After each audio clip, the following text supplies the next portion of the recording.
Kinshiki versus the One Piece verse, who wins?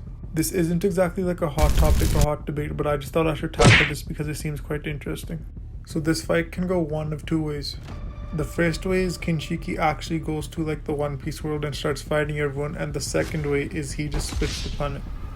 But let's just assume he goes the first way.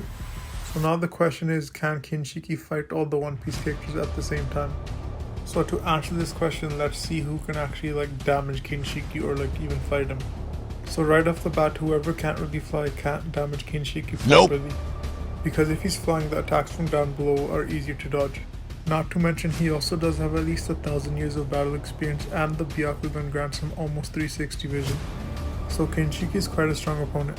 Now, who can actually face Kinshiki? There's only a certain amount of people that could actually fight Kinshiki because either they can't really hit him or fight him, or they're just gonna get one-shotted.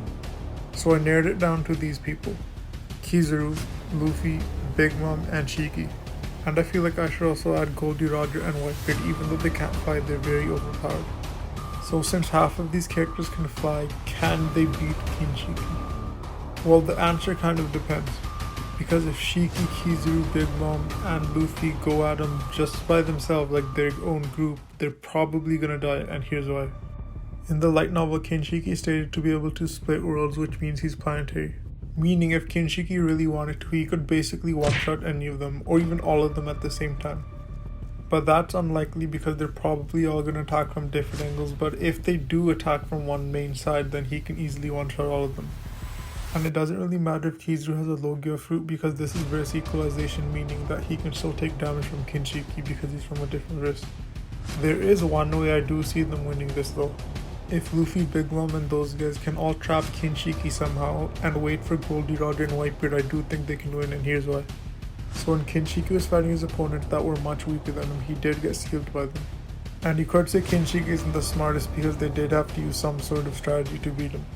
So if Luffy and his crew can seal Kinshiki and wait until Goldie Roger and Whitebeard come in time so they can finish Kinshiki off, I do think Kinshiki will lose then. And it doesn't even have to be an actual seal, they just have to trap him, and it can even be Luffy wrapping around Kinshiki strong enough, or even like Kaido's dragon form wrapping around Kinshiki and like a bunch of other stuff. So if Kinshiki does get trapped, the reason I said Goldie Roger and Whitebeard can finish him off is because Whitebeard is stated to be able to like destroy the One Piece world, and Goldie Roger is stronger than him. In conclusion though, I do think Kinshiki would lose if the whole verse is against him at the same time. I'm only using a handful of characters. If I use the whole verse, then Kinshiki will probably lose quite quickly, even if they can't damage him properly, like even if they can't fly. I do think people like Akainu can use meteors and even damage Kinshiki that way. And this is all assuming that Kinshiki doesn't split the whole world. But that is another question, can Kinshiki split the One Piece world? So Zunisha is about 20 kilometers in height. So doing like a rough calculation, it seems like Zunisha is about 12 to 13 kilometers above sea level. And clouds on Earth that are lower to the ground are about 2.5 kilometers above sea level.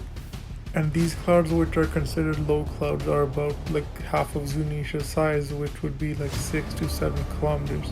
And there does seem to be clouds that are even taller than Zunisha, which are probably the higher clouds. If the clouds that are usually lower are 2.5 kilometers high on Earth and the One Piece ones are about 6, that means the atmosphere in One Piece is bigger. This is a rough calculation, but the One Piece world is likely a little bigger than Earth, at least. So can Kinshiki still split this planet? And the answer I believe is yes, here's why. In the light novel it says Kinshiki can split worlds, meaning he probably does it instantaneously.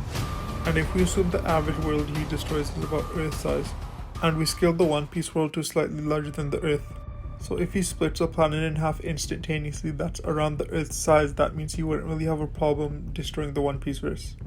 So in conclusion, Kinshiki would win low diff.